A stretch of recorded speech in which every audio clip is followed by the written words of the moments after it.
ሰላም ጤና ይስጥልን ተመልካቾቻችን ከፋና ሚዲያ ኮርፖሬሽን ዘውትር ረቡዕ በዚህ ሰዓት በቀጥታ ስርጭት እንዲሁም አርብ ረፋት ደግሞ በድጋሚ ወደ እናንተ የምናደርሰው ፋና ጤና ፕሮግራማችን ተጀምሯል። እንግዲህ እናንተም ውድ ተመልካቾቻችን ደግሞ አብራችሁን ስለምትቆዩ ምርጫችሁ ስለምታደርጉን እጅግ አድርገን ነው የምናመሰግነው። ዛሬ ለመወያያነት የያዝነው ርዕሰ ጉዳይ ስለ ወረርሽኞች ነው የምናወራው። እንግዲህ ዓለማችን በተለያዩ ጊዜያት አይነታቸው መጠናቸው በጣም የተለያዩ ወረርሽኞችን አስተናግዳለች። ብዙዎች እንግዲህ ወደ ሀገራችን ኢትዮጵያን ብንመለስ በጣም በርካታ ወረርሽኞች ተከስተው እንዲሁም በጥሩ ጎኑ ደግሞ በጣም ጥንቃቄ አድርገን ያለፍናቸው በጣም መልካም ተሞክሮ የሚሆኑ ወረርሽኞች ተከስተው ነበር። ለምሳሌ ኮሮና ቫይረስን መመልከት እንችላለን። የቅርብ ጊዜ ትዝታችን ነው። እንግዲህ ዛሬ ደግሞ የኤምፖክስ በዓለም አቀፍ ደረጃ የህብረተሰቡ የጤና ስጋት ነው ተብሎ ታውጆ እንግዲህ ከፍተኛ ትኩረት እየተሰጠው ነው የሚገኘው። ዛሬ ይሄንንና መሰል ጉዳዮችን እያነሳሳን ቆይታ እናደርጋለን። ለዚህ ደግሞ እንግዳ ይዣለሁ። እንግዳዬ ሚኪያስ አላዩ በህብረተሰብ ጤና ኢንስቲትዩት የኤምፖክስ ቅኝት አስተባባሪ ነው። እንግዲህ ወደ ስቱዲዮአችን በጣም ፈቃደኛ ሆነ ስለመጣ እጅግ አድርጌ አመሰግናለሁ። እንኳን ደህና መጣ። እንኳን ደህና ቆይሽ። መልካም ቀደም ሲል እንግዲህ ከላይ በጣም አጠር ያለ ነገር አውርቻለሁ። ካንተ ነው በጣም ዝርዝር መረጃውን ተመልካቾቻችን የሚጠብቁትና ቅድሚያ ማድረግ የምፈልገው ወረርሽኝ ማለት ምን ማለት ነው? ከዚህ እንጀምር እስኪ። ጥሩ። ያው እንግዲህ ወረርሽኝ ማለት ኖርማሊ በሽታዎች ብዙ ጊዜ ይከሰታሉ። ከበሽታ ነፃ መሆን አይቻልም። ያው በሽታዎች ይኖራሉ። ግን ወረርሽኝ የምንለው ምን ሲሆን ነው? በሽታዎች መኖር ኤክስፔክት የሚደረግ ቁጥር አለ አንድ ቦታ ላይ በተወሰነ ጊዜ ውስጥ ይሄን ያክል በሽታ በዚህ በሽታ ይሄን ያክል ታማሚ ሊኖር ይችላል የሚባል በሳይንሳዊ ትንታኔ የሚቀመጥ የሚገመት ቁጥር አለ። ስለዚህ ወረርሽኝ የምንለው ከዛ ቁጥር በልጦ ሲገኝ ነው ማለት ነው። ለምሳሌ አንድ በሽታ አንድ የሆነ ኤሪያ ላይ በአመት ውስጥ 5 ሊከሰት ይችላል ብለን ይሄንን ኤክስፔክትድ ነምበር ብለን ብንነሳ ከ5 በላይ ሲሆን 6 7 10 ሲሆን ወረርሽኝ ተነሳ ብለን የተለየ ምላሽ ይፈልጋል ብለን ዲክሌር እናደርጋለን ማለት ነው። ስለዚህ ወረርሽኝ አጠር ባለ መንገድ ሲገለጽ ይሄንን ይመስላል። እንደው እስከ ዛሬ ድረስ በአለም ላይ የተከሰቱ ወረርሽኞች እንዴት ያሉ ናቸው? ምን አይነት ነበሩ? ያው እንግዲህ ዓለማችን ያው ዓለም ከተፈጠረችበት ጊዜ ጀምሮ ብዙ ወረርሽኞች ተከስተዋል። ምናልባት ቆየት ያሉት በዛ ዘመኑም ዶክመንቴሽን ወይ መረጃ ማቆየት ስለማይቻል ብዙዎቹ በቁጥር ደረጃ ወይም ጉዳታቸው የተቀመጡ ላይሆኑ ይችላሉ። ግን በተለይም እንደዚህ ዶክመንት መደረግ ከጀመረበት ከ17 18ኛው መቶ ክፍለ ዘመን ጀምሮ ዶክመንት የተደረጉ በጣም ብዙ ዓለም አቀፍ ወረርሽኞች ተከስተዋል። እንደ ዋናዎቹን ለማንሳት ያክል እንኳን ዓለምን ስጋት ላይ የጣሉ የነበሩትን ብናይ አንዱ ፕሌግ የሚባል ወረርሽኝ ነበረ። የሚገመተው የአውሮፓን ግማሽ ያህል ህዝብ ገድሏል ተብሎ የሚገመት ወረርሽኝ ነበረ። ከዛ በኋላ ኮሌራ በጣም ብዙ ሰዎች የገደሉ ወረርሽኞች ነበሩ። ኢንፍሉዌንዛ እኛ ሀገርም የህዳር በሽታ በመባል ይታወቅ የነበረው እሱም ዓለም ላይ በጣም ብዙ ህዝብ ከገደሉ ወረርሽኞች አንዱ ነው።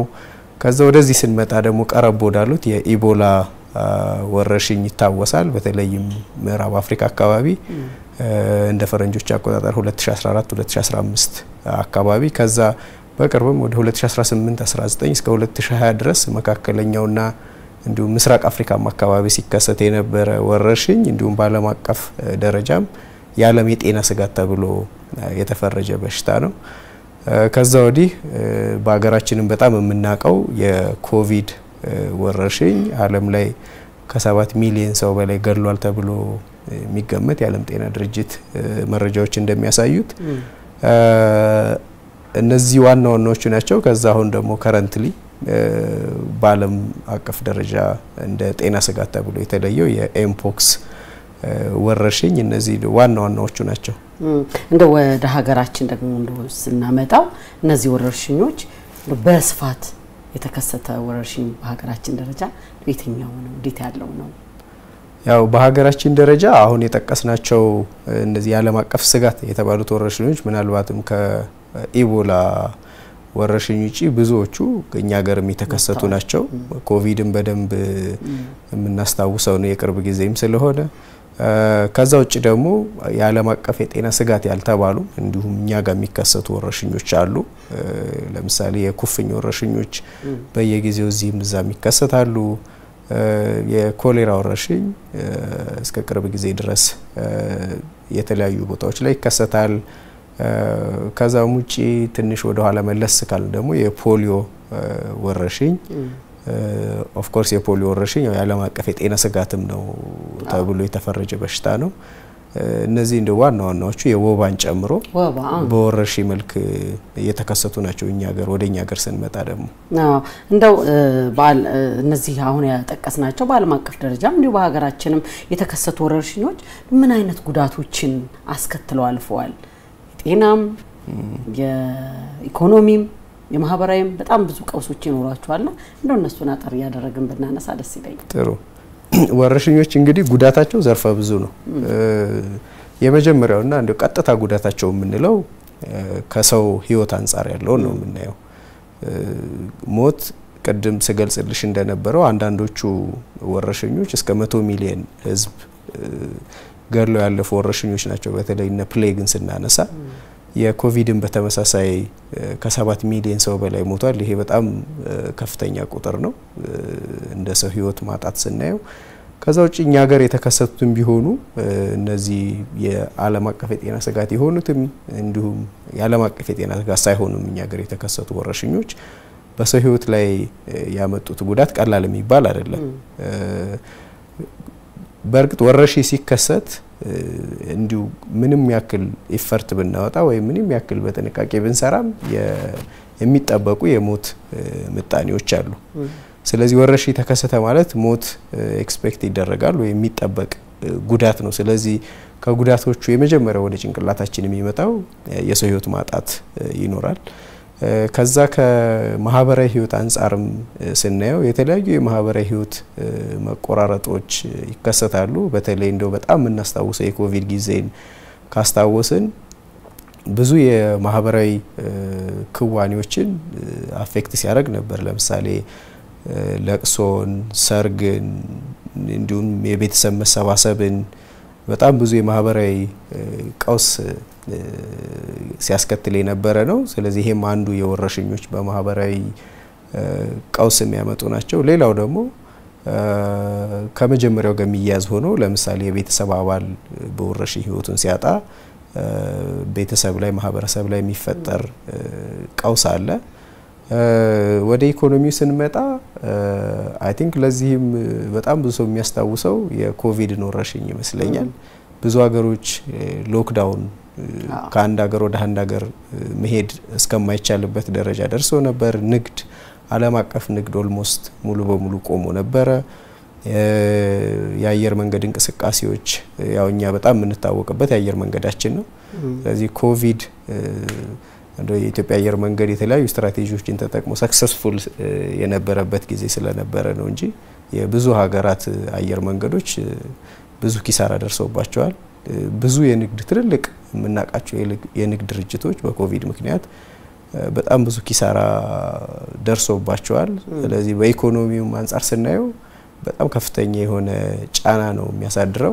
ከዚህም በተጨማሪ ወረርሽኞች ብዙ ጊዜ አምራች የሆነውን የሰው ኃይል የመግደል አቅም አላቸው። ምክንያቱም ተንቀሳቅሶ የሚሰራ ሰው ብዙ ጊዜ ለበሽታ የመጋለጥ እድሉም ከፍተኛ ስለሆነ ስለዚህ አምራች የሆነውን የሰው ኃይል ማጣትም ሌላው የኢኮኖሚ ክራይሲስ የሚያመጣ ነገር ነው ማለት ነው። ስለዚህ በማህበራዊም በጤናም በኢኮኖሚም ስናየው ከፍተኛ ተጽዕኖ ነው የሚኖረው ወረርሽኞች ማለት ነው። መልካም ተመልካቾቻችን በመከታተል ላይ የምትገኙት ከፋና ሚዲያ ኮርፖሬሽን የፋና ጤና ፕሮግራማችን ነው። ዛሬ እንግዲህ በቅርቡ ህብረተሰቡ የጤና ስጋት ተብሎ የተወጀውን ኢምፖክስን ጨምሮ በርካታ ወረርሽኞች እንደው እንዴት ያሉ ናቸው እንዴት አለፉ እንዴት ተቋቋመናቸው ይያልን ነው እንግዲህ አብራችሁን ቆይታ ካደረጋችሁ በጣም የሚጠቅሟችሁ መረጃ ታገኛላችሁ ብዬ ተስፋ አደርጋለሁ 8222 ለእናንተ ተዘጋጅቷል ሐሳብ አስተያየት ጥያቄ ካላችሁ በትልኩልን እኛ እዚሁ ምላሽ የምታገኙአቸው እንድታገኙ ምናደርግ ነው የሚሆነው አብራችሁን ነው እንቀጥላለን ምናልባት እንግዲህ ቀደም ሲል ብዙ ጊዜ እንደ ሀገር በርካታ የዓለም ሀገራት የተጎዱትን ያህል እኛ በወረርሽኞች ተጎድተናል ብዬ አላስብም እንደገና የነሱን ያህል ሳመዛዘነው ምናልባት የምንጠቀምባቸው መንገዶች የተቆጣጣርንበት መንገድ እንዴት ያለ ስለሆነ ነው ጥሩ የብዙ ጊዜ ያው ወረርሽኞች ሲከሰቱ በጣም ጠንካራ እንዲሆንና ወይም የመከላከል አቅማችንን ጠንካራ የሚያደርግልን የሚባለው የህብረተሰብ ጤና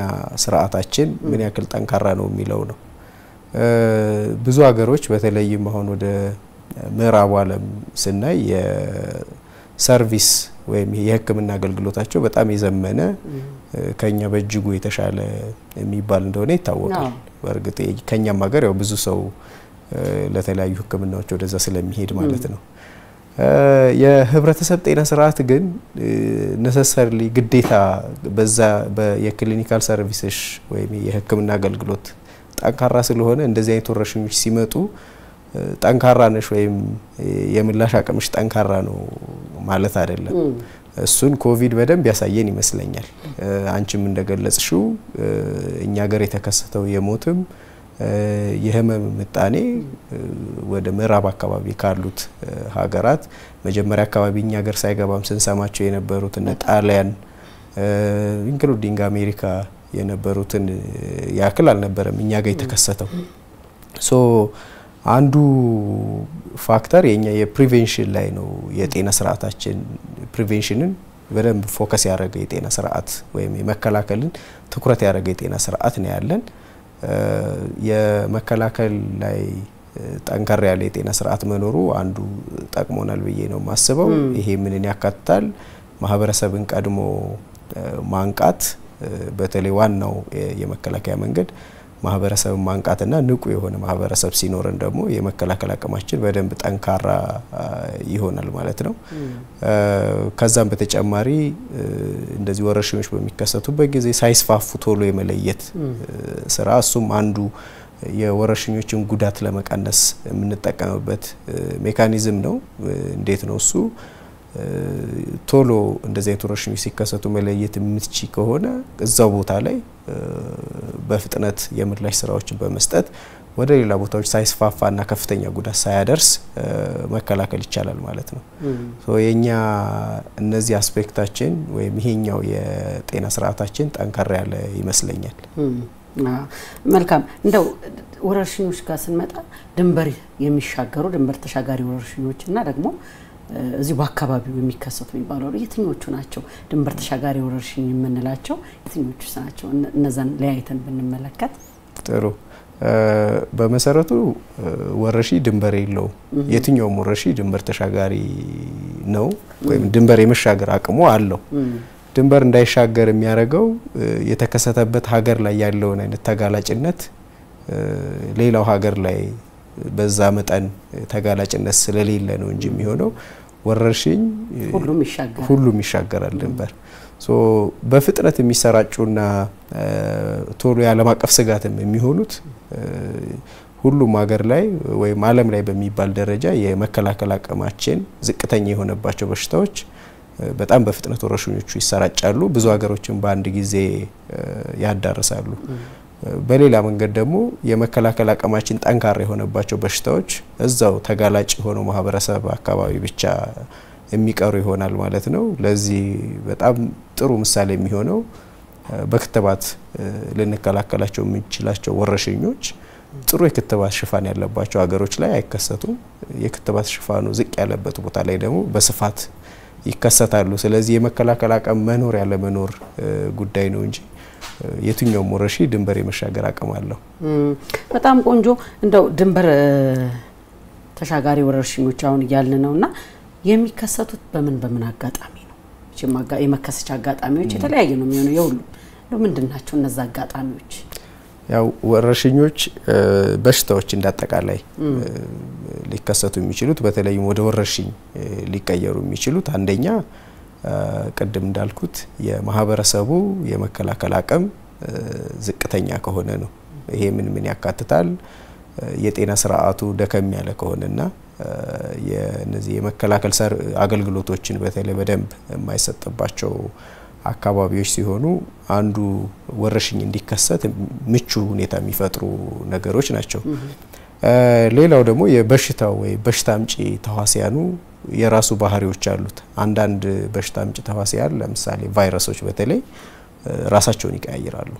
ስለዚህ ራሳቸውን በሚቀይሩበት ሰዓት የማህበረሰቡ የመከላከል አቅም ለዛ ለተቀየረው አይነት ቫይረስ ዝግጁ ስላልሆነ በቀላሉ የተጋላጭ ማህበረሰብ ስላለ ከአንዱ ወደ አንዱ በፍጥነት ይዛመታሉ።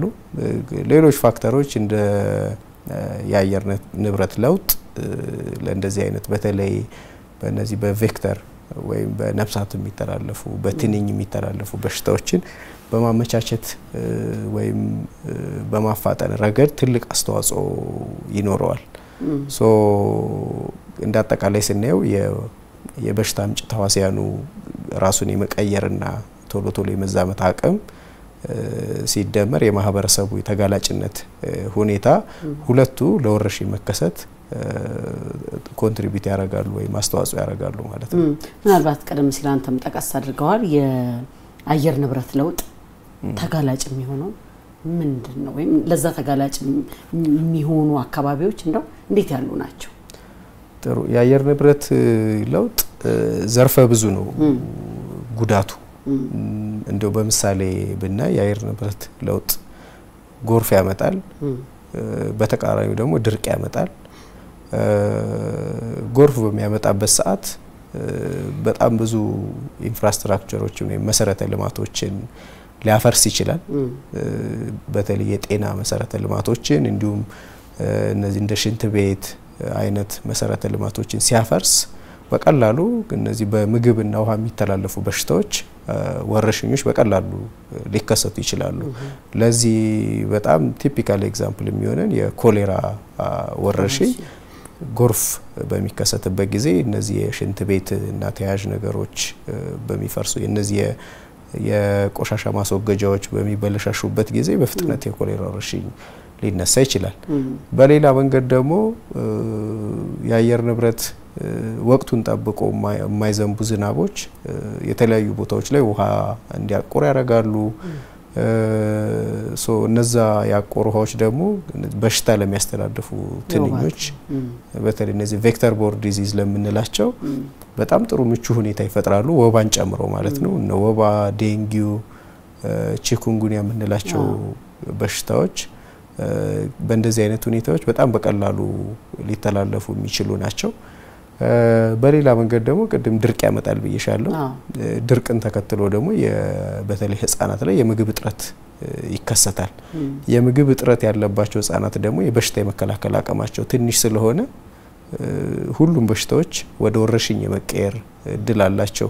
በነገራችን ላይ የበሽታ የመከላከል አቅማቸው በጣም ደካማ የሆነ ህፃናት ኢቭን የበሽታ ለመከላከል የምንሰጣቸው ክትባቶች እንኳን ውጤታማ የማይሆኑበት እድል አለ። ስለዚህ የአየር ንብረት ለውጥ በጣም መጠነ ሰፊ የሆነ የጉዳት ነው የሚኖረው ወረርሽኝን በማባባስ አኳያ ስናየው ማለት ነው።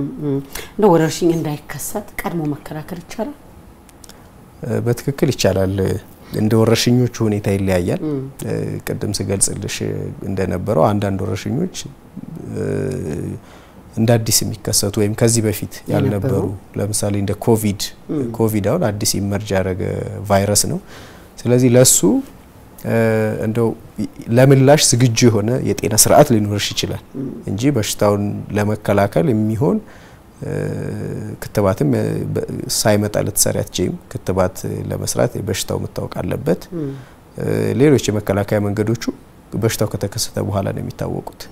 ስለዚህ እንደዚህ አይነት ወረርሽኞች ሲከሰቱ የጤና ስርዓትሽ ለምላሽ ምቹ የሆነ ወይ ጠንካራ የሆነ የምላሽ ስርዓት ካለሽ በቀላሉ መቆጣጠር ይቻል ይሆናል እንጂ ሙሉ በሙሉ ለመከላከል አዳጋች ነው የሚሆኑት። በሌላ መንገድ ግን ብዙ ጊዜ የቆዩ ምናቃቸው መከላከያ መንገዳቸው የታወቁ በሽታዎችን ወረርሽኝ እንዳይከሰቱ በትክክል መከላከል ይቻላል። አንዱ ዋንኛው መከላከያ መንገዳችን ለምሳሌ ክትባት ሁሉም ህጻናት ከተከተቡ በእርግጠኝነት በክትባት የምንከላከላቸው ወረርሽኞች በፍጹም አይኖሩም። ለዛም ነው ብዙ ጊዜ በሽታዎችን ጨርሶ የማጥፋት ዘመቻዎች እያልን ምንሰራው። ምክንያቱም ሁሉንም ልጅ ከከተብን በሽታው ስለማይዛቸው ልጆቹ በሽታውን ኢቭን ከዓለም ራሱ ማጥፋት የሚቻልበት ሁኔታዎች አሉ። ለዚህ ጥሩ ምሳሌ የሚሆነን የስሞል ፖክስ ወይም የፈንጣጣ በሽታ የሚባለው ከዓለም ላይ ጠፍቷል። የመከላከያ ዘዴው አንዱና ዋንኛው የነበረው ክትባት ነው። ከዛ ቀጥሎ ለማጥፋት አሁን ዓለም እየታገለ ያለው ፖሊዮ ነው። አሁን የሚባለው ግሎባል እንደ ኢሹም የሚደረገው 99.9% የፖሊዮ ወረርሽኝን ወደ ማጥፋት ተቃርበናልና 0.01% ነው ፖሊዮን ለማጥፋት የቀረው። ሌሎቹም በሽታዎች ለምሳሌ እንደ ወባ መተላለፊያ መንገዱ በደንብ ይታወቃል። የኢንቫይሮንመንታል ማኔጅመንት ወይም ይሄ የአካባቢ ንጽህና መጠበቅ፣ ውሃዎች እንዳያቁሩ ማድረግ፣ እንዲሁም የአጎበር አጠቃቀማችን ጥሩ ከሆነ ወረርሽኝ እንዳይከሰት ማድረግ የምንችላቸው በሽታዎች ናቸው። ከዛ ሌሎቹ ደግሞ ንጽህናን በመጠበቅ አካባቢን ጽዱ በማድረግ ልንከላከላቸው የምንችላቸው ወረርሽኞች አሉ ማለት ነው። ስለዚህ እንደዚህ መከላከያ መንገዳቸው በትክክል የሚታወቅ ከኛ ጋር አብረው የቆዩ በሽታዎች ወደ ወረርሽኝ እንዳይቀየሩ በትክክል መከላከል እንችላለን። በጣም ቆንጆ ቆይታ ያደረግን ነው። ተመልካቾቻችን ከፋና ሚዲያ ኮርፖሬሽን ፋና ጤና ነው እየተከታተላችሁ የምትገኙት። ዛሬ ስለ ድንበር ተሻጋሪ ወረርሽኞች እያነሳን ነው ያለነው። እንግዲህ በቅርቡ ደግሞ የዓለም ጤና ድርጅት ወይም የህብረተሰብ ጤና ድርጅት የህብረተሰቡ የጤና ስጋት ነው ብሎ ያወጀውን ኤምፖክስን እናነሳለን። ከዛም እንግዲህ እነ ወባን እነ ኢቦላን ከዚህ ቀደም የነበሩ ወረርሽኞችንም እያነሳሳን ነው ያለነው። 82 እናንተ ነው ሐሳብ አስተያየት ካላችሁ ብትልኩልን እዚሁ ምላሽ እንድታገኙ የመናደርግ ነው የሚሆነው። እንቀጥላለን። ሚኪያስ እንግዲህ አሁን ደግሞ ወደ ኤምፖክስ እንምጣ። ኤምፖክስ ምንድነው?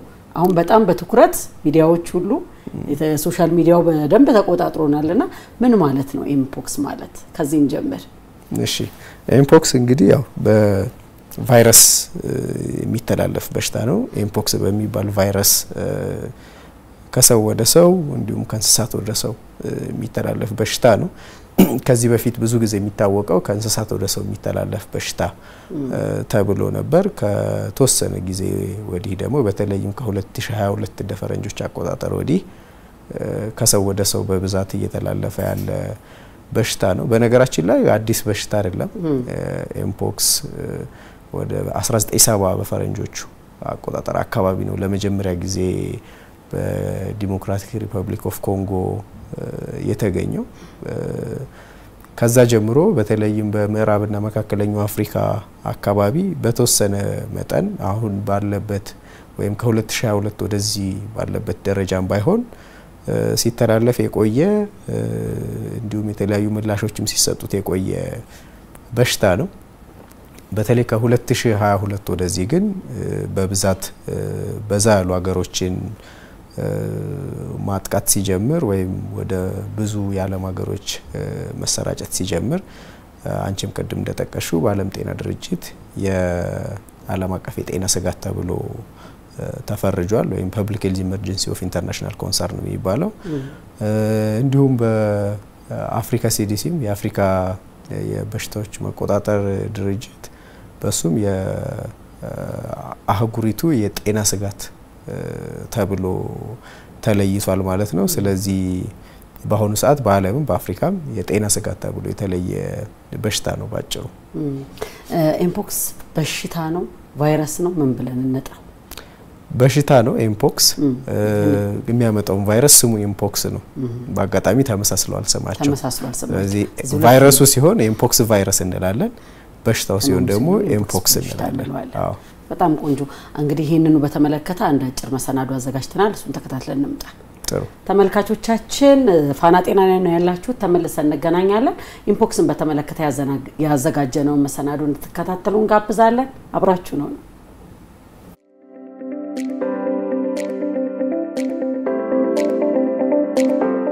ኤምፖክስ ኦርቶፓክስ ቫይረስ ቤተሰብ በሆነ ቫይረስ አማካኝነት የሚከሰት ሲሆን የዓለም ጤና ድርጅት ትኩረት የሚሻ የህብረተሰብ ጤና ስጋት ተብሎ የታወጀ በሽታ ነው። በሽታው በማንኛውም እድሜ ክልል ያለን ሰው የሚይዝና በተለያዩ የአፍሪካ አገራት እየተስፋፋ ያለ ወረርሽኝ ነው።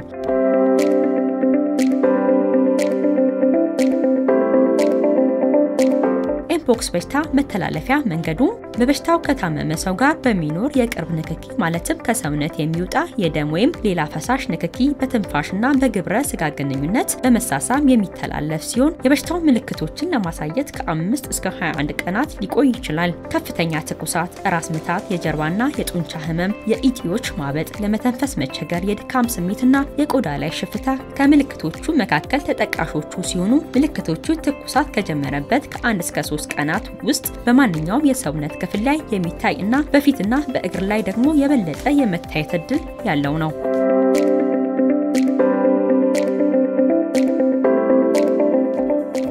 የኤምፖክስ በሽታ ከአፍንጫ፣ ከጉሮሮ፣ ከላንቃ በሽታው ከሚያስከትለው ሽፍታ ወይም ከደም በሚወሰድ የናሙና ምርመራ ማወቅ ይቻላል። ኤምፖክስ በሽታውን ለመከላከል በበሽታው እንደተያዘ የተጠረጠረ ሰው ጋር የሚኖረን ንክኪ መቀነስና በጥንቃቄ ማድረግ፣ በበሽታው ከተያዘውና ከእንስሳ ጋር ንክኪ ከተፈጠረ እጅን በአግባቡ መታጠብ፣ በበሽታው ከታመመ ሰው ጋር ቁሶችን አለመጋራትና በበሽታው የታመሙ ወይም የተጠረጠሩ ሰዎችን ለብቻ ለይቶ ማቆየት ጠቃሚ ነው።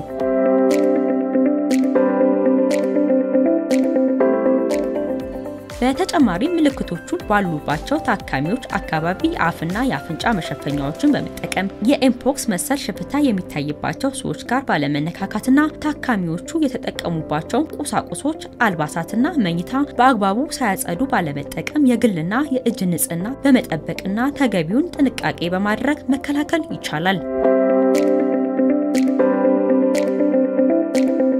የኤምፖክስ ቫይረስ በዴንማርክ በዝንጀሮዎች ውስጥ የተገኘ ሲሆን ለመጀመሪያ ጊዜ በሰው ልጅ ላይ የተገኘው በዲሞክራቲክ ሪፐብሊክ ኮንጎ ነው። ኤምፖክስ በመካከለኛው ምስራቅና ምዕራብ አፍሪካ ያለማቋረጥ ብቅ እያለ ይገኛል።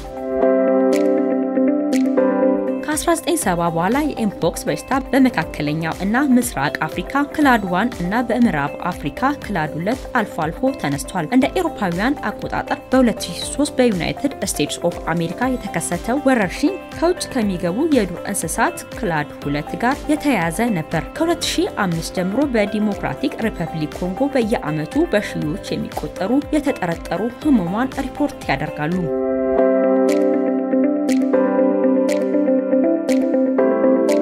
በኢትዮጵያ ኤምፖክስ በሽታ ወቅታዊ ሁኔታን በተመለከተ ከሳምንታት በፊት የወጡ መረጃዎች እንደሚያሳዩት ኤምፖክስ በሽታ በዓለም አቀፍ ደረጃ የህብረተሰብ ጤና ስጋት ተብሎ ቢቀመጥም በኢትዮጵያ ያለው የስጋት መጠን ዝቅተኛ መሆኑን ያሳያል። በተለይም በድንበር አካባቢዎች ለምሳሌ በኦሮሚያ ክልል ሞያሌ ከተማ ጥብቅ ክትትል የተደረገ እንደሚገኝ የተመለከተ ሲሆን የመጀመሪያው የኤምፖክስ በኢትዮጵያ የተመዘገበው ግንቦት 17 2017 ነው። የተከሰተውም በሞያሌ ከተማ አቅራቢያ የሚኖር የ21 ቀን ጨቅላ ላይ ሲሆን ከግንቦት 23 2017 ባለው ጊዜ ውስጥም በኢትዮጵያ 6 የተረጋገጡ የኤምፖክስ ጉዳዮች ሪፖርት አድርጋለች። ከዚህ ውስጥም አንድ ሞት ተመዝግቧል።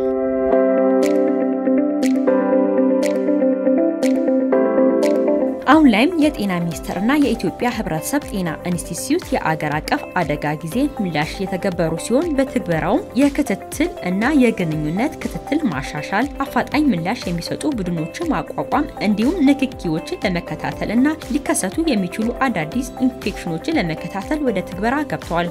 የላብራቶሪ አቅምን በማጠናከር አኳያም ለጊዜያዊ ምርመራ የምርመራ መሰረተ ልማትን እና አቅምን ለማሻሻል በተጠናከረ መልኩ ጥረት እያደረገ ሲሆን የህዝብ ግንዛቤ ማስጨበጫ ዘመቻዎችንም ስለ ኤምፖክስ ምልክቶች፣ የመተላለፊያ መንገዶች እና የመከላከያ እርምጃዎችን የህዝብ ግንዛቤ ለማሳደግ የአገር አቀፍ የትምህርት ዘመቻዎች እየተካሄዱ ነው። በአጠቃላይ ኢትዮጵያ በኤምፖክስ በሽታ ላይ ክትትል እያደረገችና የመከላከያ እርምጃዎችን እየወሰደች ሲሆን ህብረተሰቡ ምልክቶችን ከተመለከተ ወዲያውኑ ወደ ጤና ተቋም እንዲሄድ ጥሪ ቀርቧል።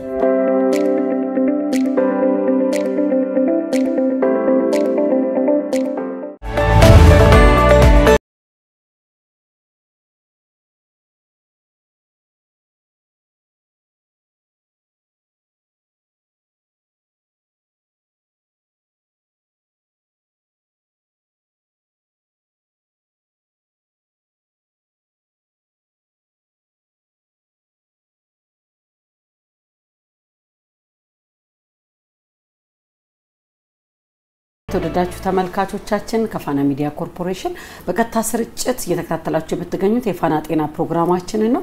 ዛሬ እንግዲህ ስለ ድንበር ተሻጋሪ ወረርሽኞች እያነሳን ነው።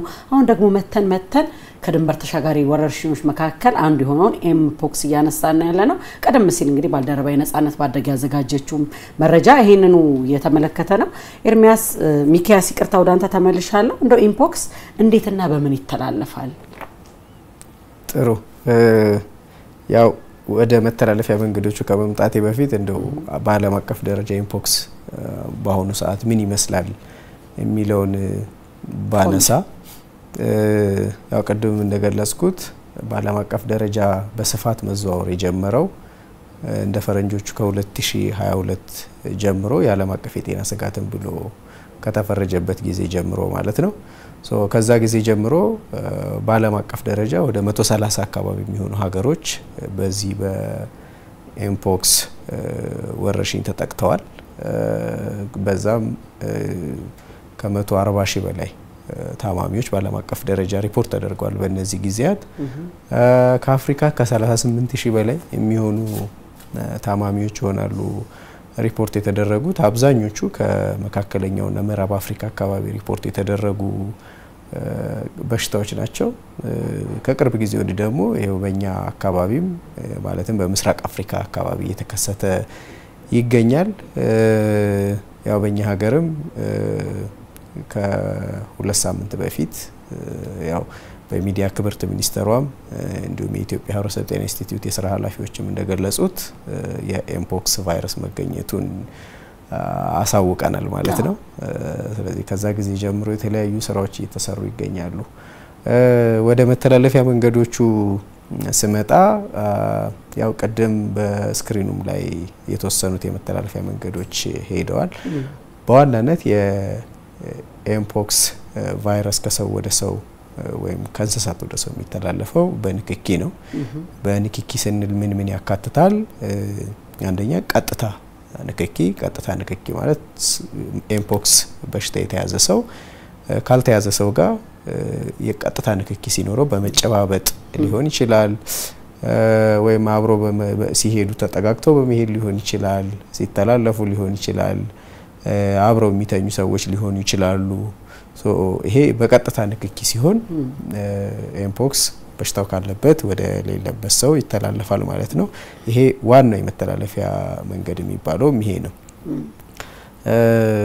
ሌላው ቅድም ሲገለጽ የነበረው በመሳሳም በግብረ ስጋ ግንኙነት እነዚህ ዋና መተላለፊያ መንገዶቹ ናቸው ቀጥታ ንክኪ ከሚባሉት ውስጥ። ቀጥታ ያልሆነ ንክኪ የሚባለው ደግሞ በኤምፖክስ የተያዘ ሰው የሚጠቀምባቸው ነገሮች በመንካት ለምሳሌ ኤምፖክስ በሽታ ያለበት ሰው የተኛበት አልጋ ላይ አንሶላው፣ ብርድ ልብሱ በትክክል ዲስኢንፌክት ሳይደረጉ ያ ማለት ቫይረሱን ሊገል በሚችል ኬሚካል ሳይጸዱ ያንን የሚጠቀም ከሆነ እንዲሁም ሌሎች እቃዎችን ለምሳሌ ጠረጴዛም ሊሆን ይችላል። ጠረጴዛ ኤምፖክስ ያለበት ሰው የተደገፈበትን ሌላ ሰው በፍጥነት ሄዶ ከተደገፈው የመመገቢያ የመጠጫ እቃዎችን የኤምፖክስ ያለበት ሰው የነካቸውን ኤምፖክስ የሌለበት ሰው ሲነካ በሽታው ከሰው ወደ ሰው ይተላለፋል ማለት ነው። ስለዚህ ዋናዎቹ እነዚህ ናቸው። ከዛ በተጨማሪ በድሮፕሌት የምንለው ይሄ ከአፍ ከትንፋሽ ጋር የሚወጡ ጠብታዎች አሉ። ይሄ ትንፋሽ አየር ላይ ቆይቶ ሳይሆን ቀጥታ ድሮፕሌቶቹ የጠብታዎቹ ከትንፋሽ ጋር የሚወጡ እንደ ምራቅ የሚመስሉ ጠብታዎች ቀጥታ የኤምፖክስ የሌለበት ሰው አፍንጫ ውስጥ ወይም አይን ውስጥ እነዚህ ሙከስ ሜምብሬን የምንላቸው እነሱ ውስጥ ሲገባ ቫይረሱ ይተላለፋል ማለት ነው። ካለበት በሽታው ካለበት ሰው ወደ ሌለበት ሰው። በጣም ቆንጆ። እንደው የበሽታው ምልክቶችስ እንዴት ያሉ ናቸው? በደንብ ዘርዘር አድርገን። ኤምፖክስ በጣም ብዙ ምልክቶችን የሚያሳየው የኤምፖክስ ታማሚ ብዙዎቹ ነን ስፔሲፊክ ሲምፕተም የምንላቸው ያ ማለት ሁሉም በሽታዎች ላይ ሊከሰቱ የሚችሉ ሊሆኑ ይችላሉ። ግን ዋናዎቹ እንደመለያ የምንጠቀማቸው ምልክቶች አንዱ ሽፍታ በተለይ አበጥ ያሉ ሽፍታዎች ሙሉ የሰውነት ክፍል ላይ ሊሆን ይችላል የተወሰነ የሰውነት ክፍል ላይ ለምሳሌ ፊት ላይ ሊሆን ይችላል ጀርባ ላይ ሊሆን ይችላል እጅ ላይ ሊሆን ይችላል የትኛውም የሰውነት ክፍል ላይ ሊወጣ ይችላል በተለይ ደግሞ የኤምፖክስ ከሌሎቹ ሽፍታዎች ለየት ያለ ቦታ የሚወጣው የሚባለው እጅና እግር አካባቢ ስፔሲፊካሊ ደግሞ የውስጥ እጅና የውስጥ እግር ላይ የሚወጣ ከሆነ ከሌሎቹ በሽታዎች ይልቅ ለኤምፖክስ የቀረበ ሽፍታ ይሆናል ማለት ነው በተለይ እጅና ውስጥ እግር ላይ የሚወጣ ከሆነ ወደ ኤምፖክስ የቀረበ ምልክት ነው ከሌሎቹ ሽፍታ የሚያመጡ በሽታዎች ይልቅ ይሄ ዋናው ምልክቱ ነው ከዛ ውጪ ትኩሳት አለው በጣም ሃይ ግሬድ የሚባለው ወይም በጣም ከፍተኛ ትኩሳት ባይሆንም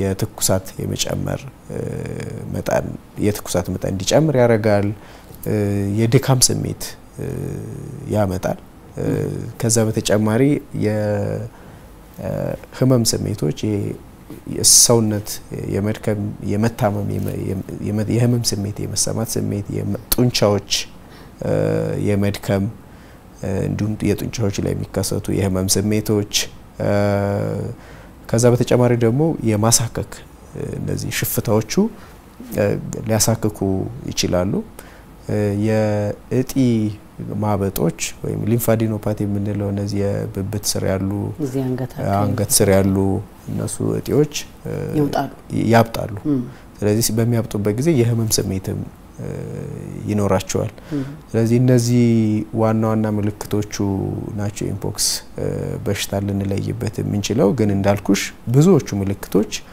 ከሌሎች በሽታዎች ጋር ይመሳሰላል ለምሳሌ እንደው የሽፍታውን ወይም እጅ ላይ የሚወጣውን ወይ ሰውነት ላይ የሚወጣውን ሽፍታ ህጻናት ላይ ሽፍ ይላል ግን ደቃቅ ሽፍታና ትልቅ ሽፍታ በሚለው ለይዋለ ማለት ነው አዎ ግን በትክክል እሱን የሚመስሉ ሽፍታዎች የሚያወጡ በሽታዎች አሉ ለምሳሌ ቺክን ፖክስ ወይም ጉድፍ የሚባል በሽታ ሰምተሽ ታውቂያለሽ እሱ በሽታውን እንደዚህ አይነት ሽፍታዎች አሉት ኩፍኝ ሽፍታዎች አሉት ስለዚህ ይሄንን የሚለዩት የጤና ባለሙያዎች ናቸው ወደ ጤና ተቋም በመሄድ ጤና ባለሙያዎች ኤምፖክስ የሚመስል በሽታ ነው ወይስ አይደለም የሚለውን ይለያሉ መጨረሻ ላይ የሚረጋገጠው ግን በላብራቶሪ ምርመራ ነው ላብራቶሪ ጋር መሄድ አለባቸው አዎ በላብራቶሪ ተመርምሮ ነው የሚረጋገጠው እንደው ኤምፖክስ እነማንን ያጠቃል ወይም ለዚህ በሽታ ይበልጥ ተጋላጭ ሆነ የማህበረሰብ ክፍል የትኛው ነው እንዴት ያሉ ሰዎች ናቸው ያው በማጥቃት ደረጃ ሁሉም ሰው ለኤምፖክስ ተጋላጭ ነው ማንኛውንም ሰው ያጠቃል አለስ አይ ቲንክ ድሮ ትንሽ እድሜያቸው ተለቅ ያሉ ሰዎች ለስሞል ፖክስ ወይም ለፈንጣጣ ክትባት የተከተቡ ሰዎች የሚኖሩ ከሆነ እነሱ የመከላከል አቅም አላቸው የስሞል ፖክስ ወይም የፈንጣጣ ክትባት አይ ቲንክ 1970ዎቹ በፊት የነበሩ ሰዎች የዛን ጊዜ የተከተቡ ሰዎች ምልክት አለው አክቹአሊ የፈንጣጣ ክትባት የተከተቡበት ክትባት ጠባሳው ያስታውቃል የጤና ባለሙያዎች አይተው ይለዩታል እነሱ ሰዎች ካልሆኑ በስተቀር ሁሉም ሰው ለኤምፖክስ በሽታ ተጋላጭ ነው በተለየ ሁኔታ ተጋላጭ የሚሆኑት ደግሞ የበሽታ የመከላከል አቅማቸው የተዳከመ የምንላቸው ሰዎች ለምሳሌ እንደ እነዚህ ክሮኒክ በሽታዎች ያሉባቸው ለምሳሌ ስኳር ያለባቸው ሰዎች ደም ግፊት ያለባቸው ሰዎች የበሽታ የመከላከል አቅማቸውን ስለሚያዳክሙት እነዛ በሽታዎች እነሱ ሰዎች ሞር ተጋላጭ ናቸው ከዛ በተጨማሪ የሚያጠቡና እርጉዝ እናቶች ተጋላጭ ናቸው አዎ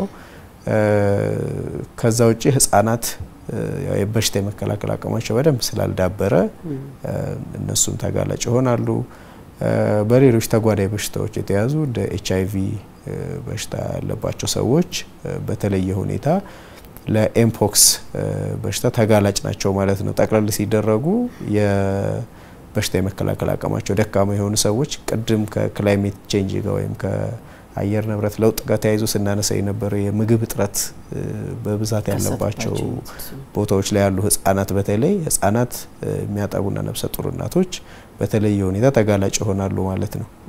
ቀደም ሲል ያነሳልኝ ለምሳሌ የፈንጣጣ ክትባት የወሰዱ ሰዎች ያስታውቃል ያልከው 1970ዎቹ አካባቢ ያልከኝ እነሱ ሰዎች በምንም ሁኔታ በኢምፖክስ በሽታ ሊያዙ አይችሉም ማለት ነው። ክትባት ምን አይነት ነገር አለው መሰለሽ መከተብ ብቻውን አይደለም ከበሽታ ሊከላከልሽ የሚችለው ክትባት ስትከተቢ ክትባቱን ተከተበሻል ማለት የበሽታ የመከላከል አቅሙን አዳብረሻል ወይም ኢሚኒቲ ዴቨሎፕ አድርገሻል ማለት አይደለም። በተለያዩ ምክንያቶች ሊመጣ ይችላል እሱ አንደኛ የክትባቱ ቅዝቃዜ ሰንሰ አሁን ያኔ እንግዲህ ከ1970 በፊት ነው የምናወራው የዛን ጊዜ የነበረውን የጤና ስርዓት እናውቃለን። የኮልድ ቼን ሲስተማችን ነው የቅዝቃዜ ሰንሰለቱን በደንብ ያልጠበቀ ክትባት ከሆነ ወይም ደግሞ የክትባት አሰጣጡ በደንብ ፐርፌክትሊ በትክክል ካልተሰጠ መከተባቸው ብቻ ላይከላከላቸው ይችላል። ግን ክትባቱን ተከትበው ፕሮፐር የሆነ ክትባት ትክክለኛ የሆነ ክትባት የቅዝቃዜ ሰንሰለቱን ጠብቆ በደንብ ኢፌክቲቭ የሆነ ክትባት ተከትበው ከዛ እነሱም በሽታ የመከላከል አቅሙን ካዳበሩ ይሄንን የኢምፖክስ በሽታን ይከላከላሉ አይዛቸው። በጣም ቆንጆ እንግዲህ ወደ ኢምፖክስ ክትባት አለው ወይ ክትባት ካለው ክትባቱን ከዛ ደግሞ ህክምናም ካለው ህክምናውን እናነሳና ለማህበረሰቡ መሽ ነው መምጣት ያለበት የሚለውንም በደንብ ግንዛቤ ብናስጨብጥ ጥሩ ይመስለኛል። ጥሩ ኢምፖክስ ክትባት እየተሰጡ ያሉ ወይም የተለያዩ ትንንሽ ቦታዎች ላይ እንደዚህ በጣም ተጋላጭ የሆኑ ሰዎችን ብቻ በመለየት የሚሰጡ ክትባቶች አሉ አሁን ላይ የክትባቱ ከቀድም ያልኩሽ የፈንጣጣ በሽታ ክትባት ጋር ተመሳሳይነት ያለው ክትባት ሶሪ እሱ ክትባት ነው እየተሰጠ ያለው ይሄ ላርጅ ኮሚኒቲ ወይም ይሄ የሁሉንም ማህበረሰብ በሚያዳርስ መልኩ የሚሆን የክትባት መጠን በዓለም አቀፍ ደረጃም ያን ያክል የለም። ታርጌት የሚደረጉትም ወይም ለዚህ ለኢምፖክስ ክትባት ያስፈልጋቸዋል ተብለው የሚለዩት የኢሚኒቲያቸው ወይም የበሽታ የመከላከል አቅማቸው ደከም ያሉ ሰዎች እንዲሁም በሽታው ይሰራጭበታል ተብለው የሚታሰቡ ቦታዎች ላይ ያሉ ሰዎች ተለይተው እየተከተቡ ነው። አሁን የተለያዩ ሀገሮች ላይ እንደዚህ አይነት ፕራክቲሶች አሉ። ወደ ህክምና ስንመጣ ያው የኢምፖክስ ቫይረስ አይደለ ቫይረሶች ብዙ ጊዜ ኩሬቲቭ የሆነ ወይም በትክክል ያንን ቫይረስ ከሰውነት ውስጥ ሊገል የሚችል ህክምና የላቸውም። ያ ህክምና የላቸውም ማለት ግን ምንም የሚሰጥ ህክምና የለም ማለት አይደለም። ለምሳሌ ቀደም ስንል የነበረው ከፍተኛ ትኩሳት ያለበት ሰው የትኩሳቱ ራሱ ሞት ሊያደርስ ይችላል። ስለዚህ ትኩሳቱ መታከም አለበት የሱ ህክምና ይሰጣል። የቆዳው ላይ ያሉት ወይም ሰውነቱ ላይ ያሉት ሽፍታዎች ወደ ቁስል የተቀየሩ ወይም እርስ በርሳቸው የተገናኙና ቆዳው መላጥ አይነት ነገሮች ካሉት እሱ መታከም አለበት። እንዲሁም የባክቴሪያ ኢንፌክሽንም ሊይዘው ይችላል ቁስሉን። ስለዚህ እነሱ ህክምና አላቸው ይታከማሉ እንደየ ምልክቶቹ ማለት ነው። በብዛት ምልክቶቹን ነው የምናከመው። ከዛ ከትኩሳት ጋር ተያይዞ ደግሞ የሰውነት የፈሳሽ መጠኑ የሚያንስ ሰው ካለ የፈሳሽ እንዲሰጠውና የሰውነቱ የፈሳሽ መጠን እንዲስተካከል የማድረግ ስራዎች ይሰራሉ። ከዛ ብዙ ህመም የሚሰማው ሰው ደግሞ አንቲፔን ወይም የህመም ማስታገሻዎች ይሰጣሉ ማለት ነው። ስለዚህ ህክምናዎቹ ቫይረሱን ታርጌት ያደረጉ ወይ መሰረት ያደረጉ ሳይሆን ምልክቶቹን ነው በብዛት ያከምን የምንሄደው ማለት ነው። አንዳንዴ ደግሞ ኢምፖክስ ኖሮበትም ሌላ ተጓዳኝ በሽታዎች ያለበት ሰው ሊኖር ይችላል። ስለዚህ እነዛ ተጓዳኝ በሽታዎች መታከም አለባቸው ፕሮፐርሊ። ምክንያቱም ቅድም ስናነሳ አንዱ ተጓዳኝ በሽታ ያለባቸው ሰዎች ለኢምፖክስ በጣም ተጋላጭ ናቸው ብለናል። ስለዚህ ያኛው ተጓዳኝ በሽታውን ባላከምነው ቁጥር ደግሞ ወደ ሞት የመውሰድ እድሉ ከፍተኛ ስለሆነ የተጓዳኝ በሽታዎቹ ለምሳሌ ኤችአይቪ ያለበት ሰው መድኃኒት አቋርጦ እንኳን ቢሆን መድኃኒቱን መቀጠል አለበት። ከዚህ በፊት ያልጀመረ ሰው ከሆነ መድኃኒቱን መጀመር አለበት። ሌሎች በሽታዎችም እንደ ስኳር በሽታዎችም በትክክል መታከም አለባቸው።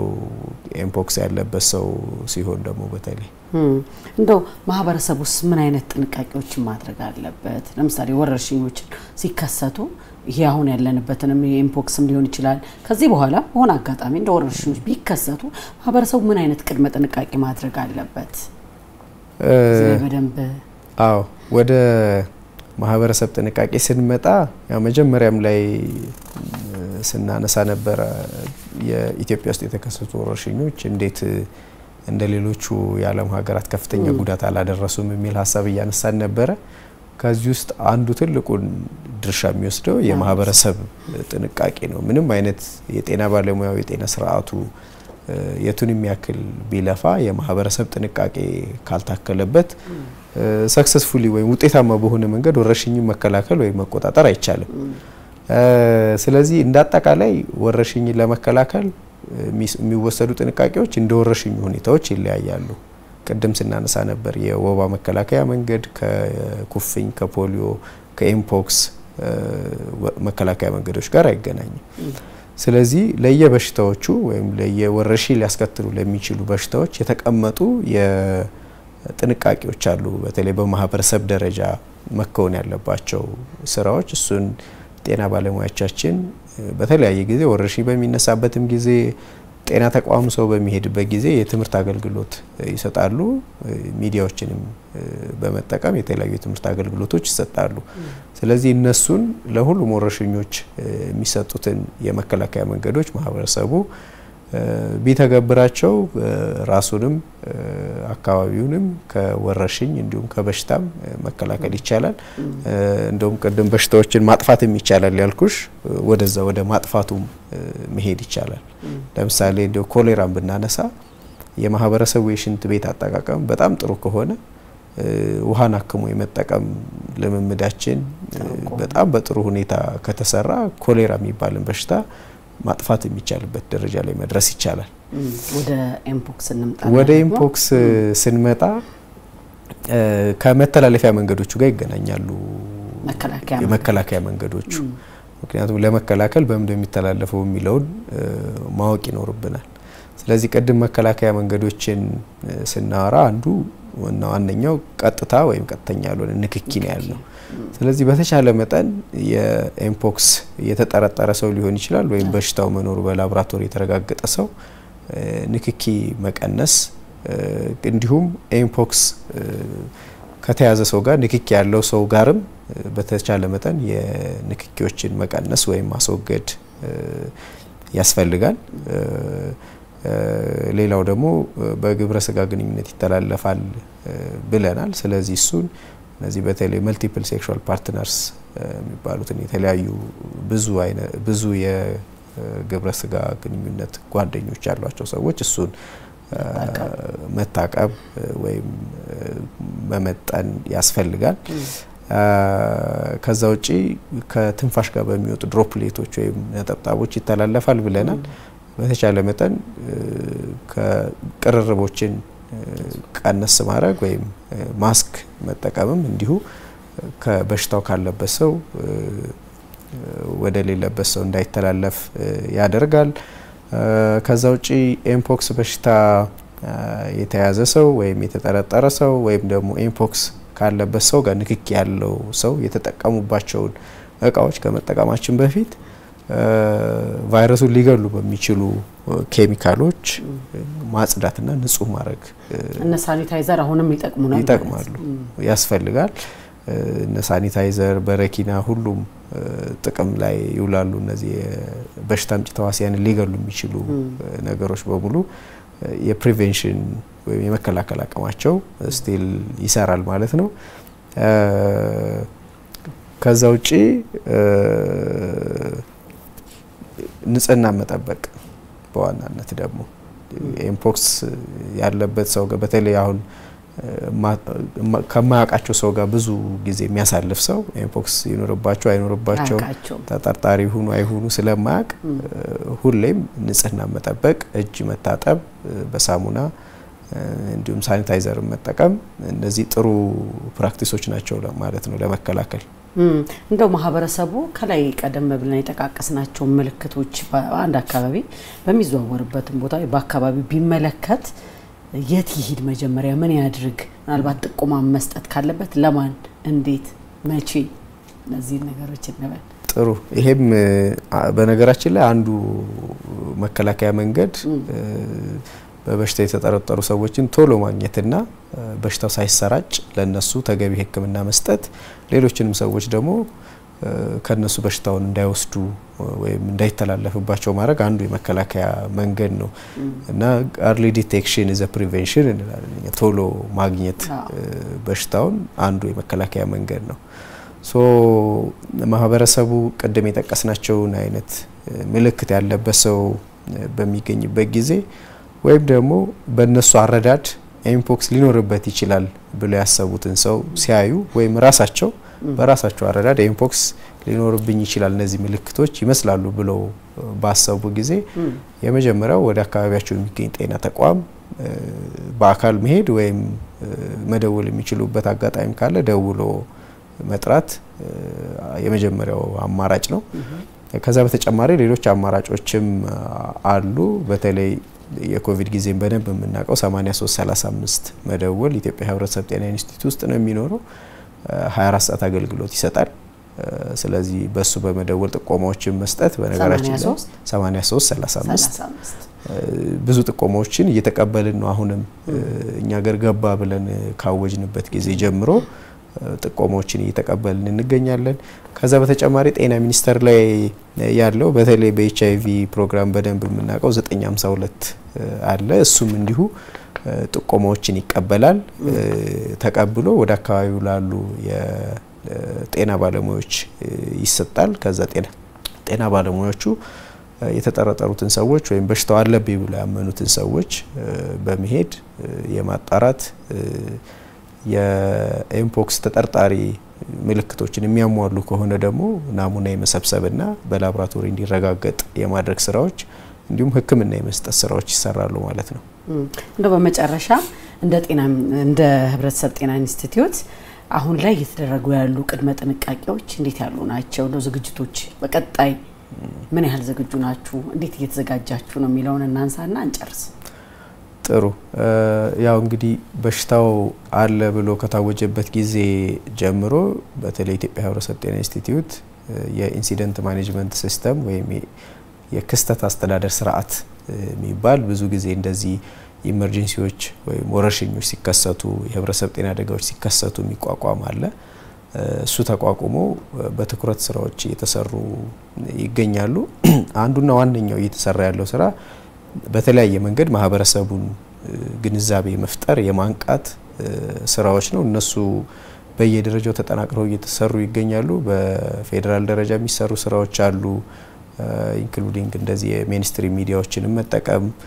ከዛ በተጨማሪ ደግሞ በየማህበረሰቡ ቋንቋ በመተርጎም የተለያዩ የትምህርት መስጫ መሳሪያዎችን በፕሪንት የተደረጉ በወረቀት መልክ የሚሰጡትን መስጠት፣ የሎካል የሆኑ ሬዲዮዎችን እንዲሁም ሌሎች የሚዲያ አማራጮችን ሶሻል ሚዲያን ጨምሮ የኢትዮጵያ ህብረተሰብ ጤና ኢንስቲትዩት እና የጤና ሚኒስቴር ሶሻል ሚዲያዎችን ጨምሮ የተለያዩ ትምህርቶችን ማስተላለፍና ህብረተሰቡ ማንቃት በዋናነት እየተሰራ ያለ ስራ ነው። ሌላው ደግሞ የቅኝት ስራ ነው። በሽታው ሊገኝበት ይችላል ወይም የበሽታው ተጠርጣሪ ነው የምንላቸው ሰዎች በፍጥነት የመለየት ወደ ሕክምና ጣቢያ ሄደው እንዲቆዩ የማድረግ ስራ፣ ከዛም የናሙና የመሰብሰብና የምርመራ ስራ መስራት፣ በሽታው ካለባቸው ሕክምናቸውን ይቀጥላሉ። በሽታው ከሌለባቸው ደግሞ ያው ምልክት አሳይተው የለ ምልክት ያሳዩት ኤምፖክስ ካልሆነም ሌላ በሽታ አለባቸው ማለት ነው። ስለዚህ ለሱ ሕክምና የመስጠት ስራዎች እየተሰሩ ይገኛሉ።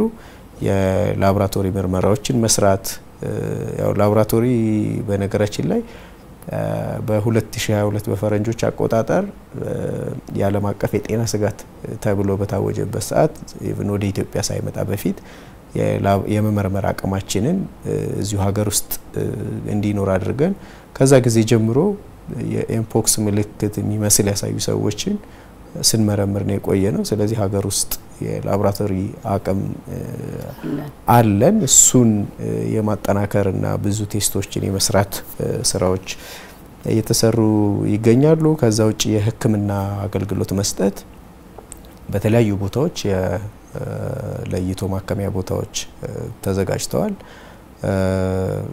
በሽታው መኖሩ ለተረጋገጠባቸውም ሰዎች ሕክምና እንሰጣለን። ከዛ በተጨማሪ ደግሞ በበሽታ የተጠረጠሩ ሰዎች የናሙና ተወስዶ የላቦራቶሪ ውጤታቸው እስከሚወጣ ድረስ እዛው ማቆያ ጣቢያ ውስጥ ሆነው ሕክምና ያገኙ እንዲቆዩ የማድረግ ስራዎች እየተሰሩ ይገኛሉ ማለት ነው።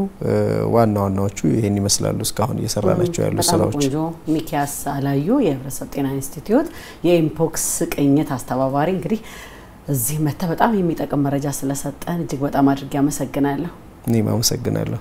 ተመልካቾቻችን ከፋና ሚዲያ ኮርፖሬሽን በዛሬው የፋና ጤና ፕሮግራማችን ድንበር ተሻጋሪ ወረርሽኞች እንዴት ያሉ ናቸው ከትላንት እስከ ዛሬ ድረስ እናነሳ ቆይተናል። እንግዲህ በተለይ ኢምፖክስን በተመለከተ አሁን ላይ የህብረተሰቡ የጤና ስጋት ተብሎ ስለተቀመጠ ብዙ ሁላችንም ጥንቃቄ ማድረግ አለብን። ስለዚህ በ8335 እና በ952 እየደወላችሁ በአካባቢያችሁ እንዲህ አይነት እንደው ጥርጣሬዎች ካሉ ብትጠቁሙ ለሁላችንም ጤና በጣም መልካም ይሆናል።